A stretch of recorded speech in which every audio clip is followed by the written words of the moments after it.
Rain whispered across the rooftops of a small French village, the kind of night where every sound carried like a secret. The cobblestones were slick, reflecting the dull yellow glow of a Nazi patrol truck as it rolled through the narrow street. Soldiers inside muttered in German, their rifles resting on their knees, unaware that dozens of unseen eyes were watching them from the shadows. A clock struck midnight. Somewhere in the distance, a church bell echoed once, then fell silent. From behind a ruined farmhouse, a hand raised. A single whisper cut through the rain. Now! The night exploded. Flames tore through the darkness as an earth-shaking blast flipped the lead truck on its side. Shards of glass and steel rained down like shrapnel from the heavens. The soldiers screamed, stumbling out into the open, blinded by smoke and chaos. Gunfire erupted from the trees, sharp and deliberate, not random, not reckless. Every shot found its mark. Through the haze, figures emerged, silhouettes against the burning convoy. Their movements were precise, fearless, disciplined. They weren't men, they were women. The enemy hesitated, disbelief flashing across their faces as one German officer shouted in confusion, "Frauen, Frauen kämpfen!" Women are fighting, but by then it was too late. Another explosion ripped through the night, and the village descended into chaos. The first successful ambush led entirely by female resistance fighters. The screen fades to black. A calm, steady voice breaks the silence. To understand how a handful of women brought the Nazi war machine to its knees, we must go back to where it all began. The sound of boots. That was how every morning began in occupied France. Heavy, deliberate, unrelenting. The sound of power pressing down on the soul of a nation. The cobblestone streets of Saint-Étienne were never quiet anymore. The Germans made sure of that. Every echo was a reminder. We own this place now. Claire Moreau kept her head down as a patrol passed outside her shop. Her hands moved mechanically over a sewing machine, the rhythm masking the pounding of her heart. To anyone looking in, she was just a seamstress, another weary French woman trying to survive. But beneath the fabric, hidden inside the seams of officer uniforms and civilian coats, were thin strips of coded paper. Intelligence meant for the resistance. Her small shop was both her prison and her weapon. The Nazis came in often, demanding repairs for their uniforms. Claire would smile, nod, stitch, and listen. Every careless word they spoke, every whispered complaint about troop movements or fuel shortages, was another thread she could weave into the underground network's messages. At night, the village changed. Curfew fell, shutters closed, and the world shrank to candlelight and whispers. Families huddled together, listening for the sound of trucks that might stop outside, the ones that took people away. No one ever saw those people again. Elise, Claire's closest friend, was braver than most. She worked at the bakery and passed loaves filled with hidden notes to messengers traveling toward Lyon. Her laughter still carried hope, even in these dark days. "We can't just sew and bake while they take everything," she'd whisper. "We have to do something." Claire always feared those words. Boldness in this world was a death sentence, but Elise never seemed afraid. One evening, as rain drummed softly against the window, Claire finished sewing a coat for a German lieutenant. Beneath the collar was a tiny piece of paper, invisible unless you knew where to look. She pressed it flat, whispering a prayer that it would reach the right hands. Outside, a truck engine rumbled. She froze. The noise grew louder, closer. Boots again. Dozens this time. The door burst open. 2 soldiers stormed in, rifles raised. Behind them stood a Gestapo officer, cold eyes scanning the room. "Claire Moreau?" he asked. She nodded, heart pounding. He stepped closer, glancing at the half-finished uniform on her table. "You work fast," he said casually, before motioning his men to search. Fabric flew, drawers overturned, needles scattered across the floor. "Nothing," the officer sneered. "Careful who you sew for, madame." Some of your friends aren't so lucky." He turned to leave, and that's when Claire saw it, through the rain-blurred window across the street. Elise, held by two soldiers, struggling as they dragged her toward the truck, her face pale, terrified, her hands bound behind her back. Claire ran to the doorway, but another soldier blocked her path. "Stay inside," he ordered. The truck doors slammed shut, and the sound of the engine faded into the night. The silence that followed was unbearable. The street smelled of mud, oil, and despair. That night, Claire sat alone in her darkened shop, trembling hands tracing the needle marks on her palms. Elise's laughter still echoed in her ears. For years, she'd believed survival was enough, that keeping her head down would protect her. But now, the occupation wasn't just outside her door. It had taken her friend. And in that moment, something inside her broke. Not from fear, but from resolve. She whispered to herself, voice low but steady, "No more silence." The candle flickered, casting long shadows across the room. Outside, the boots continued to echo through the streets, but for the first time, Claire listened to them with fire in her heart. The seeds of rebellion had been sown. The wind swept cold across the hills beyond Saint-Étienne, carrying whispers of rebellion through the pines. In a small, abandoned chapel miles from the village, a group of women gathered by candlelight, faces half-lit, eyes fierce with determination. Claire stood among them, her nerves trembling as Captain Marianne Duval spread a map across the altar. Once a nurse who'd treated wounded soldiers before the Nazis took over, Marianne's calm, steady gaze had the weight of command. A scar along her jawline told its own story, one of loss, one of defiance. "We're not ghosts," Marianne said quietly, her voice sharp enough to slice through the silence. "We're Les Veilleurs, the Watchers, and the enemy doesn't see us coming." The women nodded.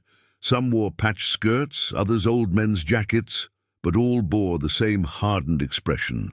They had lost fathers, brothers, husbands to firing squads and prisons. One of them, Isabel, still wore her husband's dog tag around her neck. Another, Lucille, was barely 20, her face too young to look so tired. Marianne handed each woman a strip of paper, coded transmissions to be memorized and burned. "We move in shadows. We strike and we vanish, and if they ever catch you," her eyes met Claire's, "you tell them nothing." The nights that followed blurred into weeks of relentless preparation. Claire learned to handle weapons she'd only ever seen in newsreels, a Sten gun, a revolver smuggled from Britain, and the homemade explosives crafted in makeshift workshops. Her fingers, once delicate from years of sewing, grew rough from gripping cold metal. Under moonlight, Marianne drilled them. Hand signals, silent movement, sabotage routines. "Timing is everything," she'd whisper. "1 second too soon and you die. 1 second too late and they do." In a nearby barn, they practiced decoding German transmissions captured by local partisans. Each message was a puzzle of letters and numbers, and Claire's steady patience made her a natural. Marianne took note. "You have a gift," she said once, handing her a small cipher book. "You think like someone who sees the seams in everything." Claire smiled faintly. "Maybe because I used to stitch secrets into clothes." For the first time in months, she felt purpose instead of fear. The pain of losing Elise hadn't faded, but now it drove her forward. One night, as the women huddled over a battered radio set, the static broke. A faint coded message filtered through, faint but unmistakable. Marianne wrote it down, eyes narrowing as she deciphered the numbers. When she finished, she looked up, her voice grave. "A German ammunition train leaves Dijon tomorrow night. It passes through our region at midnight." A chill swept through the group. They all knew what that meant. Heavy security, armed escorts, and a target too valuable for the Nazis to ignore. Lucille spoke first, her tone uncertain. "A train with what we have, that's suicide." Marianne's jaw tightened. "It's more than just a train. If we destroy it, we cut off a major supply line to the Eastern Front." We strike a blow they won't expect, from people they don't even consider a threat. Silence hung heavy in the chapel. Rain pattered softly against the broken stained glass. Claire looked around at the women, tired, hungry, but unbroken. Finally she spoke. "Then we'll do it. For Elise. For everyone they've taken." Marianne's gaze lingered on her and she nodded once. "Then we prepare. No mistakes." The next days were a blur of motion. The group scouted the train route, a narrow valley cutting through forested terrain, perfect for an ambush. They marked escape paths, hid explosives in hollowed logs, and tested the timing of fuses down to the second. Claire found herself paired with Lucille, the youngest of them all. The girl hummed quietly as she worked, nerves betraying her calm. "I used to be afraid of the dark," Lucille admitted, as they set charges under a bridge.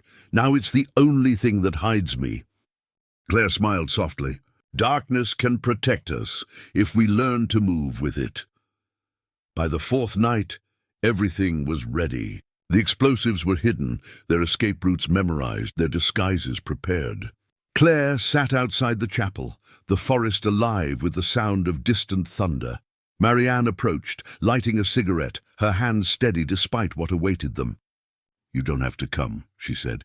"No one would blame you if you stayed behind." Claire looked at her, rain glistening in her hair. "If I don't come, what was all of this for? They took my friend. They burned our streets. They think we're powerless." She paused. "Let's show them they're wrong." Marianne nodded. "Midnight tomorrow. We strike when the clock hits 12. The candlelight flickered inside the chapel as the women gathered their gear, revolvers, grenades, detonators wrapped in cloth. None of them spoke. They didn't need to. The air was thick with fear and purpose, an understanding that not all of them might see another dawn. Outside, the storm grew stronger, lightning illuminating the treetops like flashbulbs from a camera. As Claire zipped her jacket and looked toward the valley, one thought pulsed in her mind, not fear, not doubt, but something colder, sharper. This is for Elise. In the distance, a train whistle cut through the rain. Its echo drifted across the forest, a haunting promise of what was to come. And when the sound faded, only silence remained, the kind that comes just before history changes forever.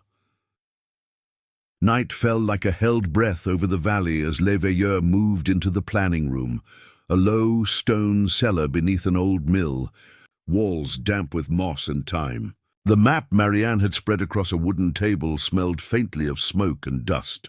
Pins, charcoal, coffee rings, the language of a plan born from desperation. "Every second counts," Marianne whispered, tracing the train line with a stained finger. "They travel fast through the gorge. The convoy will be vigilant. We must be faster." Claire watched her, hands folded, pulse steady. The more they rehearsed, the more the details multiplied. Where to place the charges so the first blast would stop the lead engine but not immediately set off the entire convoy. Which cars to render immobile to block the line. Where the guards would likely take cover.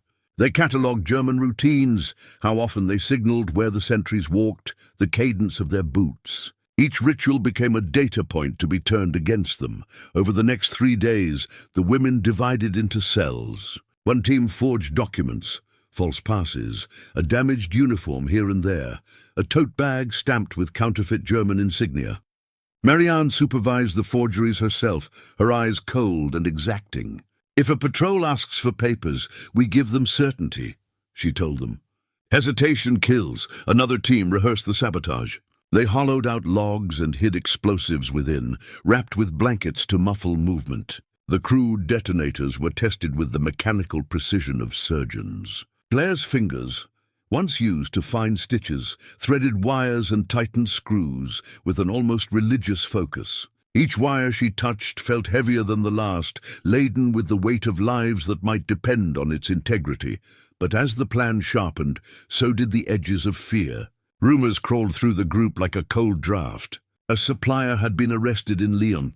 A courier the size of a rumor had whispered about a man who'd seen women with maps. Faces that had been open and trusting began to narrow. At night, the women spoke in clipped phrases, eyes darting toward the darkened doorway, as if the shadows themselves might be listening. Suspicion is a corrosive thing. It eats trust where courage is meant to grow. One evening, a whisper reached Marianne's ear, a suggestion that someone among them had been speaking in taverns, soft and careless. Marianne closed the cellar door and called a meeting. "We will not let paranoia fracture us," she said. "But we will not ignore danger either." They set a test. Information would be fed only to those who needed it. Messages would be cross-checked. Claire, who had become adept with ciphers, oversaw the verification. Each woman had to recite a code phrase and be able to account for every movement over the past 48 hours. The result was humiliating for some, a relief for others, and for one, a heavy silence that spoke louder than accusations. Lucille, who had laughed the loudest in earlier rehearsals, trembled as she confessed receiving an extra ration from a man in the black market. Marianne's eyes did not rage. They simply weighed, and then she looked away. "Watch her," she whispered to Claire. "Not because she's guilty. We protect our own." Tension tightened between Claire and Marianne in quieter ways. On late nights, after equipment checks and the soft clatter of gears, they lingered at the edge of the cellar, sharing memories and fears. Marianne talked about a battlefield hospital, about the helplessness that seeded her life's resolve. Claire answered with stories of seams and secret notes, of Elise's laugh folded into bread and the terrifying emptiness after her arrest. Their bond was not romantic in the way songs make love seem. It was a hard, grown thing, forged from shared loss into mutual reliance. Marianne taught Claire to read a horizon for movement. Claire taught Marianne to recognize the small habits that betrayed a person's true courage. As the day of the ambush approached, they ran simulations until they could react each movement while half asleep.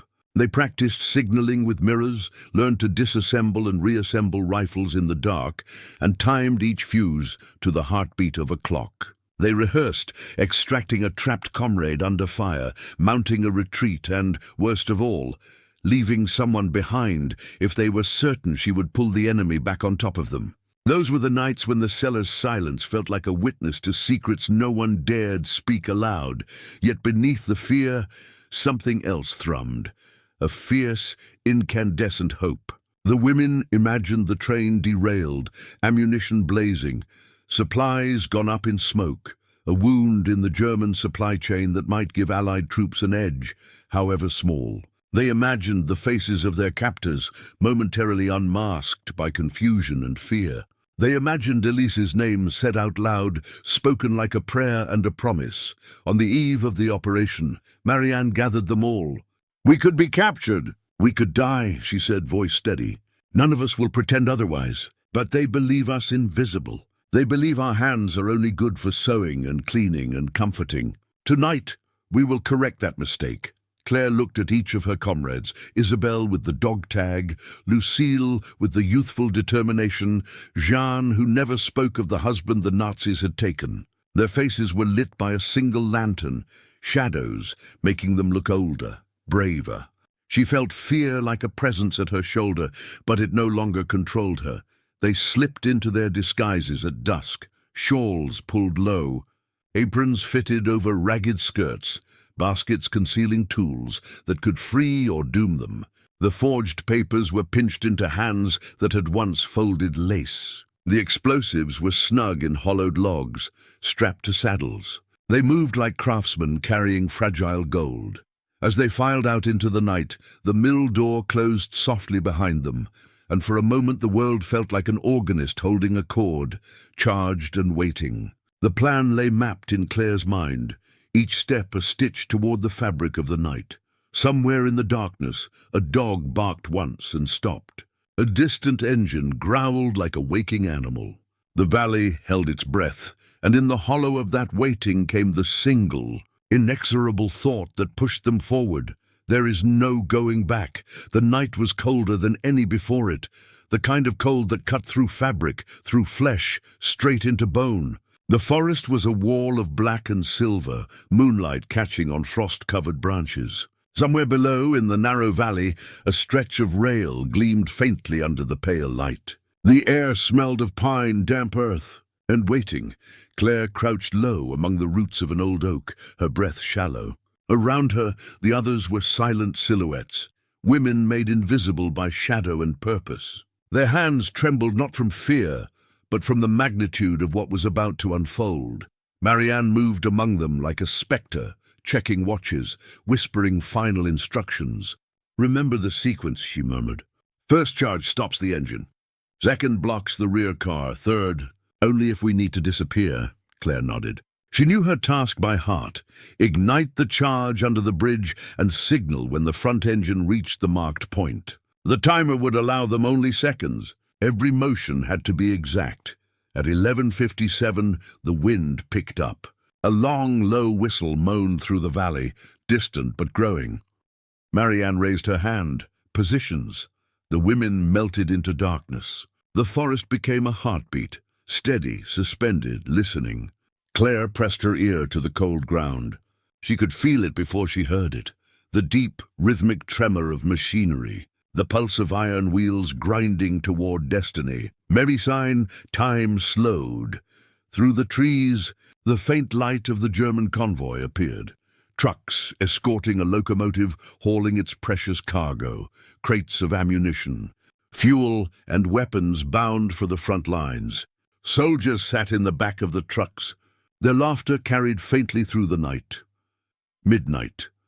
The whistle screamed, and Claire pressed the detonator. The first explosion tore the world apart. A flash of white fire split the darkness, and the lead truck lifted off the ground before crashing sideways into the dirt, flames swallowing its frame. The shockwave rippled through the valley, sending birds shrieking into the sky. The second charge followed, the rear car bursting into fire, trapping the convoy in a corridor of chaos. Shouts erupted, German voices barking orders, frantic, confused. Claire could hear them through the ringing in her ears. "Ambush licht! Find 'em!" Marianne's signal flare cut through the smoke, a red streak rising above the tree line. The women opened fire, rifles cracked from the darkness, each shot deliberate, echoing like thunder through the valley. The Germans fired wildly into the trees, bullets shredding bark and branches. Lucille tossed a grenade, her small frame illuminated for a brief instant by the flash, then gone again. Swallowed by smoke, Claire moved between cover points, her hands slick with sweat despite the cold. She spotted a soldier trying to flank Marianne and fired. One clean shot. The man fell hard, the echo drowned out by another explosion as one of the fuel cars ignited. Flames roared skyward, turning the forest orange. "Fall back!" Someone screamed in German, but the Nazis couldn't. The burning wreckage trapped them. Every path led to fire or gunfire. The women had planned for that. They fought like phantoms, striking and vanishing, their movements synchronized, silent, devastating. Marianne stood firm near the center of the ambush zone, shouting orders over the din. "Left flank. Claire, signal now." Claire lit the last fuse and dove for cover. The third charge detonated beneath the bridge, collapsing it into the ravine, sealing the valley. The explosion threw Claire backward, her shoulder slamming into a rock. The world became noise and light, a storm of dust and heat. When her hearing returned, she realized she was lying amid burning debris. The train's engine groaned like a dying animal, flames consuming its steel skin. Then she heard it, a cry, "Lucille!" Claire stumbled toward the sound, coughing through smoke. She found her near the wreckage, Lucille clutching her side, blood blooming dark against her coat. I'm fine," Lucille tried to say, but the words came out thin, breathless. "No, you're not." Claire pressed her hand against the wound, panic rising. "Stay with me." Lucille's hand grasped hers weakly. Her eyes, bright and terrified, searched Claire's face. "Did we do it?" Claire looked toward the burning convoy, ammunition exploding one car at a time, the night sky lit with fire. German soldiers fled into the forest, abandoning weapons, shouting in disarray. "Yes," she whispered. "Oh, we did it." Lucille smiled faintly. "Then it was worth it." Her eyes fluttered and her hand went still. Claire froze, a tremor shaking her entire body. Around her the forest burned, red, orange, alive with destruction and triumph. Marianne appeared beside her, pulling her to her feet. Her face was streaked with ash, her eyes glistening. "She's gone," Claire said. Marianne didn't speak. She just nodded, pressing a hand to Claire's shoulder before turning back toward the burning wreckage. "We have to move. They'll call reinforcements." The women regrouped, moving quickly through the trees. Behind them, the valley glowed like a furnace, the sound of explosions fading into the distance. Every step felt heavier than the last, but none of them looked back. By dawn, they reached the safe house, an abandoned farmhouse overlooking the hills. Exhaustion hit them all at once. Claire sank to the ground, staring out the window as smoke still curled on the horizon. Marianne stood beside her, arms crossed, her expression unreadable. "We did what we came to do," she said softly. "They'll remember tonight." Claire nodded, but her eyes didn't leave the horizon. "Lucille won't." Marianne looked down. "No, but she made sure we would." The silence between them carried both grief and victory. Outside, the first light of dawn touched the treetops, turning the smoke into gold. Far below, in the valley, the ruined convoy still burned, a scar against the earth, and though the Nazis would call it sabotage and the resistance would call it triumph, history would remember it for what it truly was. The night a handful of women defied an empire and set the darkness on fire. For a long moment, neither Claire nor Marianne spoke. The weight of what they'd done, the lives taken, the life lost, pressed down on them like the cold. Finally, Marianne whispered, "It's begun." Claire turned to her. "What has?" Marianne met her gaze. "The reckoning." Outside, the smoke of the destroyed convoy curled upward, a signal to the world that the invisible had become unstoppable. The morning after the ambush was quiet, too quiet. The forest that had burned with fury hours ago now lay shrouded in smoke and ash, the scent of charred metal drifting through the hills. A thin mist clung to the ground, wrapping the devastation in ghostly silence. From the shattered windows of the old farmhouse, Claire watched the valley below. Where the Nazi convoy had once thundered, only wreckage remained. Twisted steel, smouldering crates, blackened earth. The victory that had felt righteous in the moment now weighed on her chest like lead. Marianne stood nearby, her uniform torn, her face streaked with soot and grief. Neither had slept. Neither could. Every time Claire closed her eyes, she saw Lucille, smiling, bleeding, fading. "She was only 23, Claire whispered, her voice cracking. Marianne didn't answer immediately. She stared out the window, watching distant movement, German trucks crawling through the valley like angry insects. "She knew the risk," she said finally. "Oh, we all did," Claire turned sharply. "Does that make it easier?" Marianne met her gaze, her eyes cold but hollow. "No, but it makes it matter." Outside, the sound of gunfire shattered the stillness. The Germans had begun their retaliation.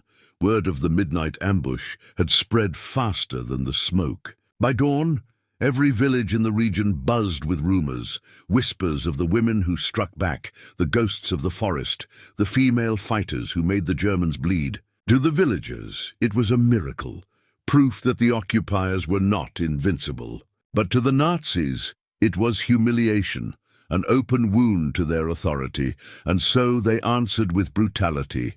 In the nearby town of Saint-René, soldiers dragged men and women from their homes. Anyone suspected of aiding the resistance was lined up in the square. Names were shouted, denials ignored. A baker who'd once sold bread to a courier, a widow whose son had vanished into the woods, a priest who'd refused to bless the Reich. By noon, 14 bodies lay on the cobblestones. Claire heard the distant shots echo through the valley, and everyone felt like it struck her directly. "This is our fault," she murmured. "They're killing innocents because of what we did." Marianne clenched her fists. "No, they're killing them because they're afraid. That's what fear looks like when it wears a uniform." The words hung between them, heavy and true. Still, Claire's guilt gnawed at her. She had wanted vengeance for Elise, justice for the silenced. But now, seeing the cost, the line between heroism and horror blurred. As evening fell, a messenger slipped through the woods. a teenage boy carrying a scrap of paper hidden in his shoe. He was trembling when Marianne met him at the edge of the ruins. "They're searching every village," he whispered. "They've posted rewards, 5,000 francs for anyone who turns in Les Veilleurs. They say the commander himself is coming from Lyon." Marianne nodded grimly and handed him a loaf of bread before sending him away. When she returned, Claire was sitting by the fire, clutching Lucille's blood-stained scarf. "They're coming for us," Claire said softly. "They've always been coming for us," Marianne replied. She crouched down, her expression softening. "But now they know we can fight back." Claire looked up, eyes wet but steady. "And if we die?" Marianne's lips curved into a faint, weary smile. "Then we die as them, not as their shadows." That night, as they sat in silence, distant church bells tolled across the valley. Mourning or defiance, no one could tell. The women of Les Veilleurs were scattered now, hiding in barns, attics, and caves. But their story had already escaped into the hearts of the people. Farmers spoke of them in whispers. Children drew their faces in the dust. The Germans could hunt bodies, but not belief. Claire stepped outside before dawn. The horizon glowed faintly, a pale light rising behind the ruined hills. She could still hear faint echoes of gunfire, but also birds, fragile, persistent, alive. Lucille's scarf fluttered in her hand as the wind picked up. "They'll tell this story," she whispered to the empty air. "And maybe one day no one will remember our names, only that we refused to kneel." Behind her, Marianne's voice was quiet but firm. "That's enough." Claire turned, and for the first time since the battle, she saw something in Marianne's eyes she hadn't before. Not command, not calculation, but faith. As the sun broke over the horizon, washing the smoke in gold, Claire realized that courage wasn't the absence of fear. It was carrying that fear forward, through loss, through blood, through the long shadow of occupation, and still daring to hope. And somewhere far below, the ruins of the convoy still smoldered, a silent reminder that even in darkness, resistance burned brightest before dawn. By the spring of 1944, the winds over France had begun to change. The air carried whispers of liberation, of Allied landings, of German retreats, of flags hidden for years being quietly unfolded in darkened rooms. Yet for Claire, freedom arrived not with trumpets, but with silence. She walked alone along the cracked road that once led to her village. The trees, bare from winter, bowed in the cold wind, their branches like black veins against a pale sky. Smoke still clung to the ruins ahead, not from battle this time, but from memory refusing to fade. The town was gone. Roofs caved in, windows shattered, the church bell tower half collapsed. Nature had begun reclaiming what war had devoured. But in the stillness she could almost hear it, laughter from a marketplace, children running through cobbled streets, the echo of life before boots and fear. Claire carried only one thing, Lucille's faded red scarf, its edges burnt and frayed. She crossed the courtyard where the Germans had once made their camp, past a rusted sign that still bore the words, "Verboten," forbidden. Near the edge of the forest, beneath a tree that had somehow survived every bombardment, a small mound of earth stood, marked only by a crude wooden cross. She knelt and laid the scarf across it, smoothing it gently as if it were Lucille's hair. The wind lifted it, catching the sunlight, making it flutter like a flame refusing to die. "Je n'ai pas oublié," Claire whispered. "I haven't forgotten." For a long moment she stayed there, eyes closed, letting the sound of distant birds fill the silence. She thought of Elise, defiant until the end. Of Marianne, last seen leading an escape toward the Pyrenees, her fate unknown. Of the others, the seamstresses, nurses, schoolteachers, who had become soldiers when the world gave them no choice. Their names would not be carved into marble monuments. Their stories would not fill textbooks. But every act of defiance, every coded message, every shot fired in the dark had rippled outward, shaping the tide of history in ways unseen. As she rose to her feet, the faint rumble of Allied tanks reached her ears from beyond the hills. Liberation was coming. France would breathe again.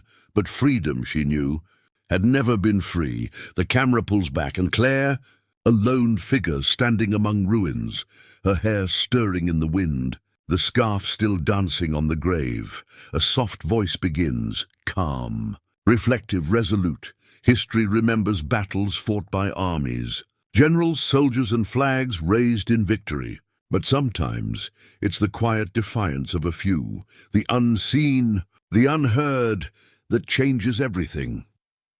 As the narration continues, the scene fades into black and white archival images, real women of the French resistance, faces both young and aged, gazes unbroken by the years.